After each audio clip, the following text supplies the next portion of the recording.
اسرائیل میں آپ کا سواگت ہے۔ ہم یولگوان شہر جا رہے ہیں۔ آنے کے لیے آپ کا شکریہ۔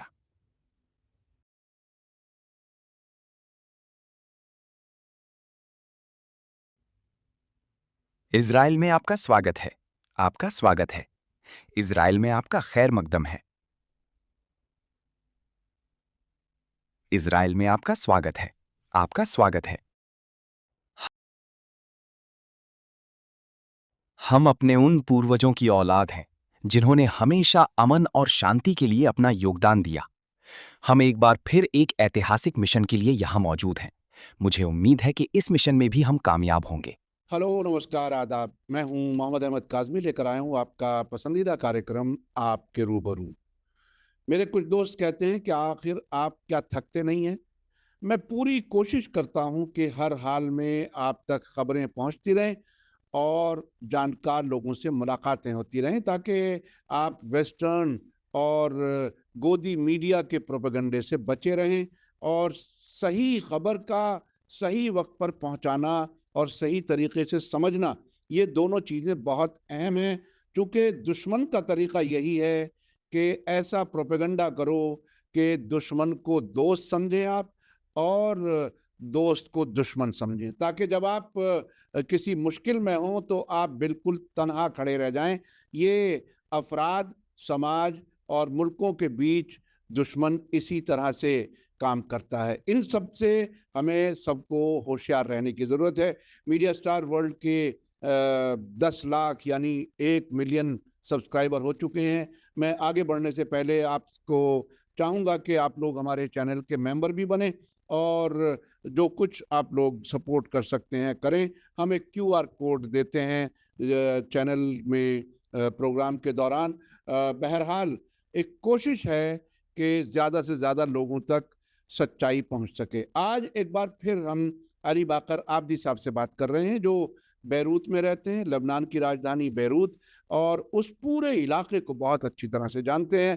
سیریا بہت لمبے عرصے تک رہے ہیں اور اس عراق، سیریا، ایران، یہ پورا علاقہ بالکل چپے چپے سے واقف ہے اور وہاں کے میڈیا کو فالو کرتے ہیں، اسرائیلی میڈیا کو بھی فالو کرتے ہیں اور آپ لوگ انہیں کافی پسند کرتے ہیں۔ آج کل وہ اپنے وطن علی پور میں ہیں، بنگلور کے نزدیک، اور پچھلے دنوں عراق میں تھے، بغداد سے ہماری بات ہوئی تھی، اس سے پہلے نجف سے بات ہوئی تھی، اور جہاں جہاں بھی اس پورے علاقے میں جاتے ہیں ہم ان سے بات کرنے کی کوشش کرتے ہیں اور وہ بھی ہمارے لیے وقت نکالتے ہیں۔ آج علی باقر عابدی صاحب سے جو بات کرنی ہے وہ ان کے بالکل اس نزدیک ترین علاقے کی بات ہے جو ہمیں سمجھنا بہت ضروری ہے۔ آپ سیریا میں بہت لمبے عرصے تک رہے ہیں۔ ابھی 2 دن پہلے اسرائیل نے سیریا کے اس علاقے پر ایک ایئرپورٹ پر حملہ کیا جو ترکی کے کنٹرول میں ہے، بلکہ ترکی کے قبضے میں ہے۔ وہاں کیا کچھ ہو رہا ہے وہ ہم سمجھنے کی کوشش کریں گے۔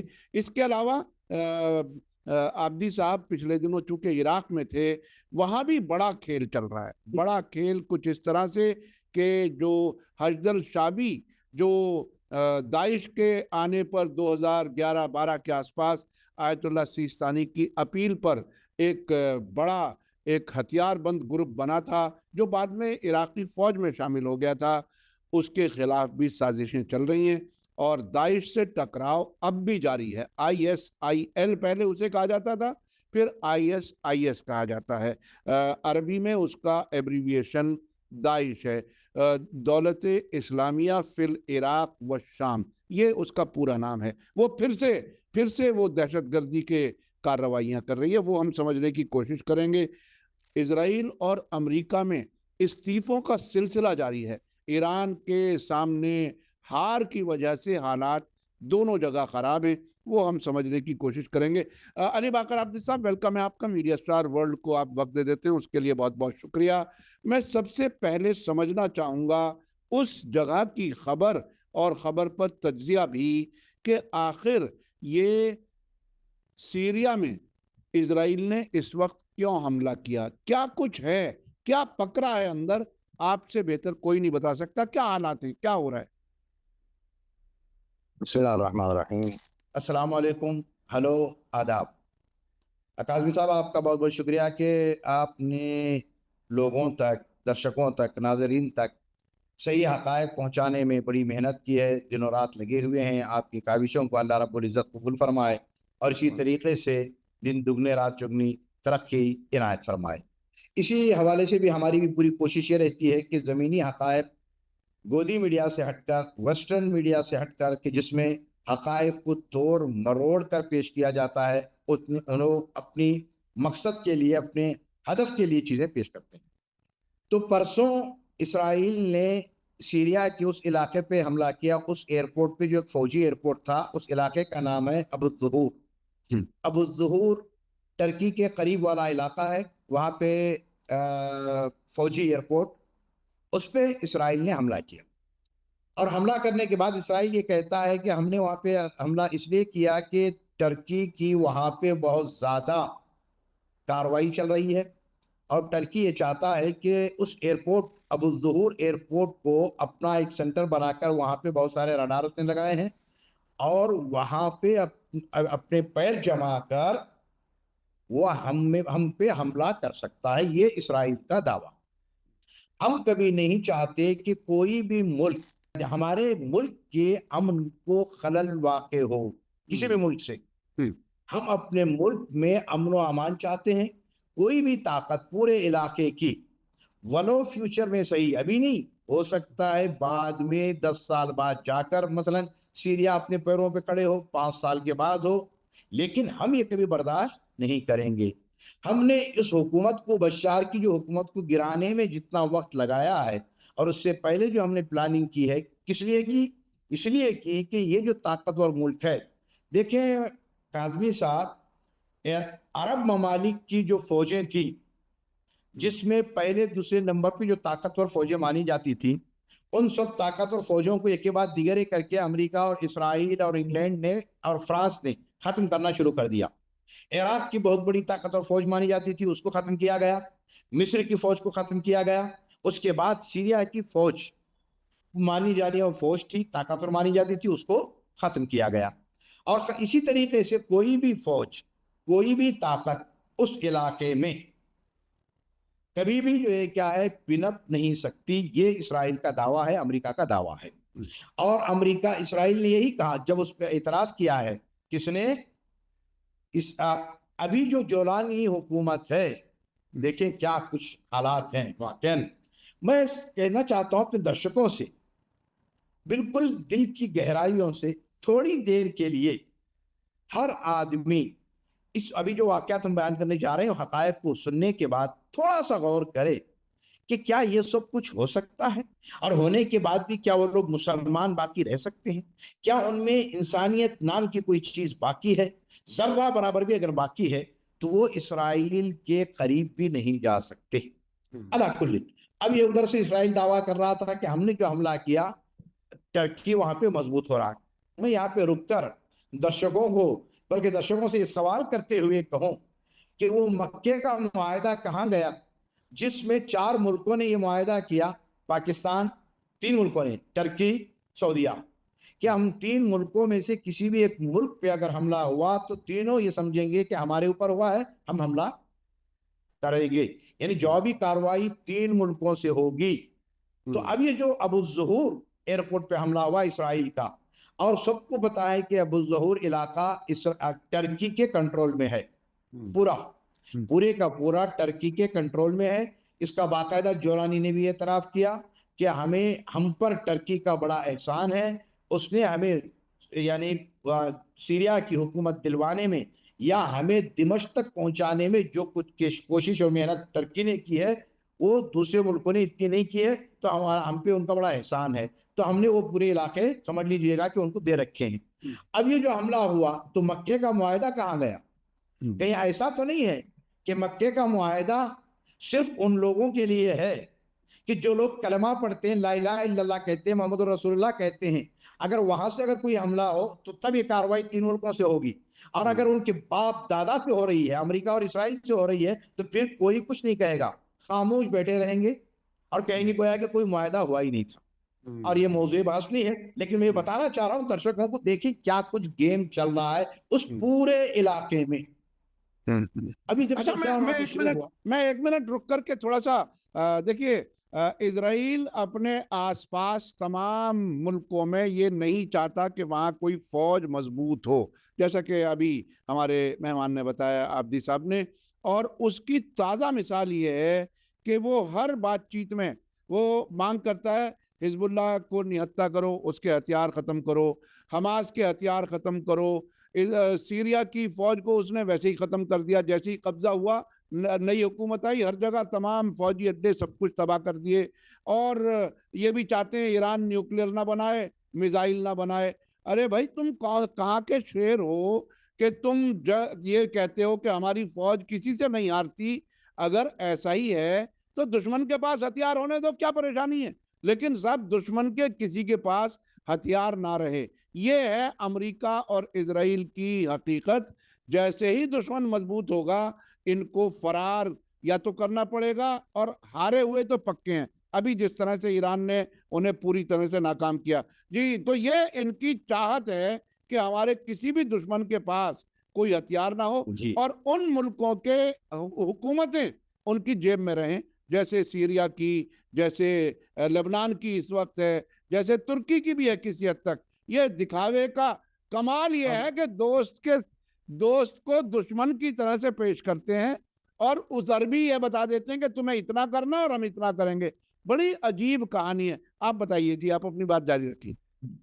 اب یہ جو مسئلہ بنا ہے، ایک بہت بڑی کھلبلی مچی ہوئی ہے پورے عالم اسلام میں، عرب ممالک سے لے کر پورے عالم اسلام میں، بلکہ عالم اسلام سے ہٹ کر بھی میں کہوں تو پوری دنیا میں کھلبلی مچی ہوئی ہے کہ بالخصوص ویسٹرن کنٹریز سے، اور امریکہ کے بعض ذمہ داروں نے یہاں تک کہہ دیا کہ کوئی بعید نہیں ہے کہ اسرائیل اور ترکی کے درمیان جنگ چھڑ جائے۔ واہ کیا کہنے، یعنی یہاں تک باتیں ہو رہی ہیں باقاعدہ میڈیا میں۔ اب یہ اصل کھیل ہے کیا؟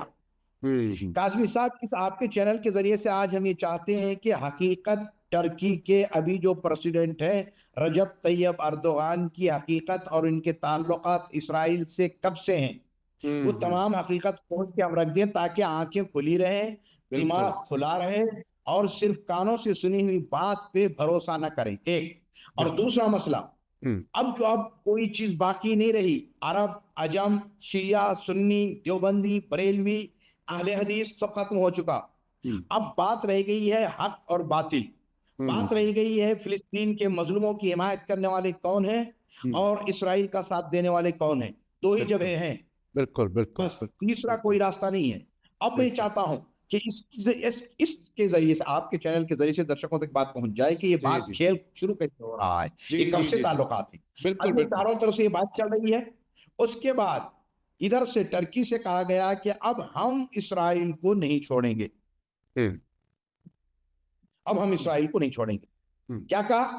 ہم لاہائی میں جو انٹرنیشنل کورٹ ہے اس میں کیس دائر کر کے باقاعدہ طور پہ ہم مطالبہ کریں گے، اس کے خلاف انٹرپول کے ذریعے سے یہ ثابت کیا جائے پوری دنیا میں، یہ جہاں بھی جائے نتنیاہو اس کو ارسٹ کر لیا جائے۔ اس پہ ہم نے دستخط کر دیے۔ جب مرمرہ شپ پہ حملہ کیا تھا اسرائیل نے، جو ان کا شپ گیا تھا وہاں فلسطینیوں کی حمایت کرنے کے لیے، اگر اتنی ہی دشمنی تھی، اتنی ہی محبت تھی غزہ کے مظلوم بچوں کی آہوں کو سن کر اور غزہ کی بیواؤں کی آہو بکا کو دیکھ کر، غزہ کے گرتے ہوئے ملبوں کو دیکھ کر، تو اسی وقت پہ حملہ کر دیتے۔ جو حملہ نہ کرتے، کم از کم اپنا بزنس تو روک دیتے 7 اکتوبر 2023 کے بعد۔ میں یہاں پہ رک کے بتا دوں کاظمی صاحب، داؤد اوغلو فارمر فارن منسٹر کا اردوغان کے زمانے میں، داؤد اوغلو نے یہ باقاعدہ طور پہ انکشاف کیا اور بتایا کہ 7 اکتوبر کے بعد جتنا ترکی نے فائدہ اٹھایا ہے ایکسپورٹ کر کے اسرائیل کو چیزوں کا، خصوصی طور پہ اس نے 3-4 ان لوگوں کے نام لیے جو حزب العدالہ والتنمیہ، ان کی جو پارٹی ہے رجب طیب اردوغان کی، ان کے جو بڑے بڑے منسٹر اور بزنس مین ہیں، انہوں نے کتنا فائدہ اٹھایا ہے اس دوران، جس دوران چاروں طرف سے محاصرہ تھا اسرائیل کا۔ ایک طرف سے سعودیہ اور امارات نے جارڈن کے ذریعے سے گاڑیوں میں بڑی بڑی ٹرینوں میں بھر کے اسرائیل کو بھیجا، جہاں پہ فلسطین کا بچہ سوکھی ہوئی آدھی روٹی کے لیے ترس رہا تھا۔ اور فلسطین کا شیر خواہ سٹامول ٹانک نہیں تھی کہ جس کو پلا کر بچے کو بچایا جا سکتا تھا، یہ حال تھا، اور وہاں پہ باقاعدہ پہنچایا جا رہا تھا. اور بھاشن دینے میں تو ان کا کوئی جواب بھی نہیں ہے کاظمی صاحب، ایسے ایسے بھاشن دیں گے کہ کیا کیا کہا جائے. اب اس میں پبلک عوام دنیا بھر کی اور خود ترکی کی عوام بھی، لیکن اب ترکی کی عوام سمجھنے لگی ہے کہ اب یہ تمہارے بھاشن کام دینے والے نہیں ہیں. تمہیں اگر تمہیں واقعاً بھاشن جیسے تم دے رہے ہو، تمہاری تقریریں ہو رہی ہے، اسپیچ ہو رہی ہے، اس طرح سے عمل کر کے بھی دکھاؤ. اب یہ ہوا، اب انہوں نے کہا کہ ہم نے کر دیا ہے. اب پوری دنیا سے مطالبہ ہم کرتے ہیں کہ سب باقاعدہ طور پہ انٹرنیشنل کورٹ لاہائی میں جو ہے اس سے مطالبہ کر کے یہ باقاعدہ طور پہ کروایا جائے. اب ہم حملہ کر دیں گے. یہ جو حملہ کر دیں گے، اب ہم نے اس کے خلاف سائن کر دیا ہے، اور وہ جو ہے انٹرپول کے ذریعے سے اریسٹ کر لیا جائے گا. اور یہ پوچھیں کہ جتنی مرتبہ بھی جو ہے کیا ہے، اکثر مرتبہ نتنیاہو کا جہاز ترکی کی فضا کو استعمال کرتا ہوا گیا ہے، کیا اتار نہیں سکتے تھے؟ یہ کیا ہے؟ یہ وہ گیم ہے کاظمی صاحب، بچوں کا جو کارٹون کا گیم نہیں ہے، ٹوم اینڈ جیری والا، یہ وہ گیم ہے اور یہ کھیل ہے. یہ جی جی فکس میچ ہے. جی. پھر میں تھوڑا سا بیچ میں لوگوں کو کچھ یاد دلا دوں. دیکھیے، سلطنت عثمانیہ کے ختم ہونے کے بعد مسلمانوں کے نوجوانوں میں، بہت لوگوں میں اس بات کا جذبہ، ارے صاحب کبھی تو سلطنت عثمانیہ بحال ہوگی اور رجب طیب اردغان اس کے پہلے خلیفہ ہوں گے. اور یہ جذبہ کیسے پیدا کیا گیا پوری دنیا میں، اور ویسٹرن میڈیا نے اس کو خوب پروموٹ کیا. وہ کیا تھا؟ ایک مثال دے رہا ہوں صرف، ارطغرل غازی نام کا ایک سیریل بنایا گیا، اور اس کو تمام زبانوں میں، دنیا بھر میں اس کو اتنا پبلسائز کیا گیا، اور اس سے انڈائریکٹ پیغام یہ دیا گیا کہ رجب طیب اردغان جو ہیں وہ تنہا مسلمانوں کی امت کے تنہا لیڈر ہوں گے، اور وہ سلطنت عثمانیہ بحال کرنے والے ہیں. اندر سے مجھے تھوڑا سا اور بتائیے، یہ جو رجب طیب اردغان ہیں، ان کے اسرائیل سے کیا کیا تعلقات ہیں؟ تھوڑا سا کھل کے بات ہو جائے، پتہ چلے. جی میں اسی بات پہ آ رہا ہوں، مین چیز پہ. تو یہ ان کے معاملات ہوئے. اب آپ نے سبوں نے دیکھا، ہم نے سبوں نے دیکھا، اریل شارون، یہ اریل شارون ایک زمانہ اسرائیل کا پرائم منسٹر بنا. یہ وہ شخص ہے کہ جس نے 1982 میں جب بیروت میں فوج داخل ہوئی ہے، ملٹری کس کی؟ اسرائیل کی، وہاں پہنچ کر صبرا شاتیلا، یہ دو علاقے ہیں بیروت میں جہاں پہ فلسطینیوں کے ٹینٹ لگے ہوئے تھے، ان ٹینٹوں کو تباہ و برباد کر کے چھوٹے بچوں کے لاشوں کو رونتے ہوئے جب بختر بند گاڑیاں ان کی گئی ہے، اور اس نے آرڈر دیا تھا کہ کسی بھی فلسطینی، چاہے 1 مہینے کا بچہ کیوں نہ ہو، زندہ نہیں ملنا چاہیے، بوڑھا ہو، عورتیں ہوں، سب کو ختم کر دو. اس طرح سے کرتے ہوئے بیروت پہنچا تھا. اور یہ اس کے بعد پرائم منسٹر بنا. پھر اس کے بعد ایسی بیماری میں مبتلا ہوا، کئی سالوں تک بستر پہ پڑا رہا، اور اس کے جسم پہ کیڑے بھر گئے تھے، بدبو آتے ہوئے مرا ہے. وہ جس وقت پرائم منسٹر تھا اریل شارون. رجب طیب اردغان ٹرکی کے پرائم منسٹر. میں وہ ویڈیو بھی بھیجوں گا تاکہ یہ نہ کہے کوئی کہ بھئی آپ ایسی ہی بات ہوا میں اڑا دیتے ہیں. نہیں، پوری اتھینٹک کے ساتھ وہاں پہنچنے کے بعد کہا کہ مجھے بہت خوشی ہوئی کہ میں اسرائیل پہنچا ہوں. یہ کس سال کی بات ہے؟ یہ کس سال کی بات ہے؟ تھوڑا سا یہ بتاتے جائیے. ابھی مجھے سال یاد نہیں ہے، میں دیکھ کے آپ کو بتا دوں گا. لیکن اریل شارون پرائم منسٹر اس وقت اریل شارون پرائم منسٹر اسرائیل کا. وہاں پہنچنے کے بعد انہوں نے کہا، تو اریل شارون نے کہا کہ بہت ہمیں خوشی ہے، welcome, most welcome to you, اور بہت ہی ہم چاہتے ہیں کہ آپ کا جو ایک ہے بہترین ہم استقبال کرتے ہیں، ویلکم کہتے ہیں کہ آپ یہاں تشریف لائے. اس کے بعد رجب طیب اردغان نے کہا ہمارے اسرائیلی اور یہودی عوام سے بہت پرانے تعلقات ہیں، ہمارے آبا و اجداد نے امن و سلامتی کے لیے یہودیوں کے ساتھ بہت پرانے تعلقات رکھے، اور ان کو باقاعدہ طور پر امن و امان کے ساتھ زندگی گزارنے کے لیے پوری سہولتیں مہیا کی. یہ کہہ رہے ہیں ہمارے آبا و اجداد نے، اور اب بھی ہم پوری کوشش کرتے ہیں کہ یہودی عوام کو، اسرائیل کو امن و امان مل سکے. پھر کہتے ہیں کہ وہیں سے کہ قدس اسرائیل کا کیپٹل ہے.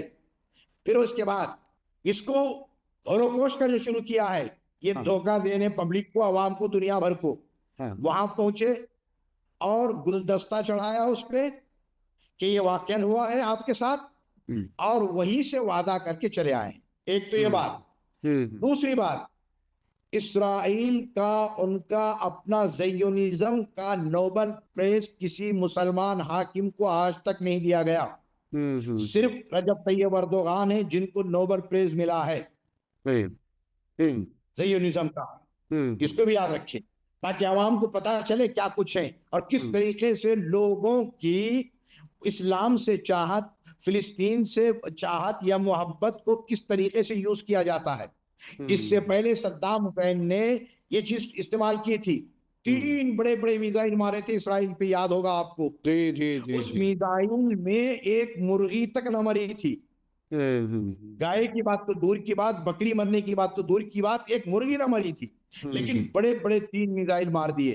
ارے پوری دنیا کے مسلمان کھڑے ہو گئے، اب کیا کہنے، جے جے. اور ان دنوں میں جتنے بچے پیدا ہو گئے سب کا نام صدام حسین ہو گیا. جی جی جی جی. میں لیکن ایک امت کو سیکنڈ، چاہیے ایک کہ سیکنڈ ہوش کے رکیے، ناخن لیں. ایک سیکنڈ رکیے. میں نے ابھی جب سے آپ سے بات کر رہا تھا تو میں نے گوگل سے نکال لیا 1 اور 2 مئی 2005 کو رجب طیب اردوغان پرائم منسٹر کے طور پر اسرائیل کے دورے پر گئے تھے، ایریل شیرون کے پرائم منسٹر رہتے ہوئے. گوگل کر کے کوئی بھی دیکھ سکتا ہے، 2005 مئی میں گئے تھے. جی جی. تو یہ سلسلے وہاں پہ شروع ہوئے. تو تھوڑا سا عوام کو، امت مسلمہ کو اب تو ہوش کے ناخن لینے چاہیے. اب یہ مسئلہ نہیں رہا ہے. اب دیکھیں اتنا سب کچھ ہونے کے بعد، ہم نے پہلے بھی کہا، ایک طرف حق، ایک طرف سے باطل، ایک طرف مظلوم، ایک طرف ظالم، ایک طرف قاتل، ایک طرف مقتول ہے. اب یہاں پہ کوئی بہانہ نہیں ہے کسی کو کہ بھئی ہمیں پتا نہیں تھا، ہم سمجھ نہیں سکے کیا کرنا ہے. سب کھلی ہوئی کتاب ہے، اب سب کو پتا ہے کس طرف، کس صف میں کھڑے ہونا ہے. بس کاظمی صاحب یہ انہوں نے کیا. اور باقاعدہ طور پہ 7 اکتوبر 2023 کے بعد کاظمی صاحب جتنا یہ خود اسرائیل کی میڈیا نے اعتراف کیا کہ اگر ہمیں اس دوران جہاں پہ، سنیں کاظمی صاحب، حوثیوں نے، انصار اللہ نے ہمارے اوپر پابندی لگائی سمندری، ہمارے لیے کوئی جہاز نہیں آ سکتا تھا. اس دوران ٹرکی نے جو ہماری مدد کی ہے، سعودیہ اور یو اے ای نے ہماری مدد کی ہے، ہم اس کو بھول نہیں سکتے. ہم اس کو بھول نہیں سکتے. اب اندازہ کیجئے گا، بھاسڑ اور ہے، کام کر کے دکھانا اور ہے، بولنا اور ہے. ہاں اسی دوران میں تھوڑا سا سعودیہ سے میں تھوڑا غزہ سا پہنچے ہوئے تھے.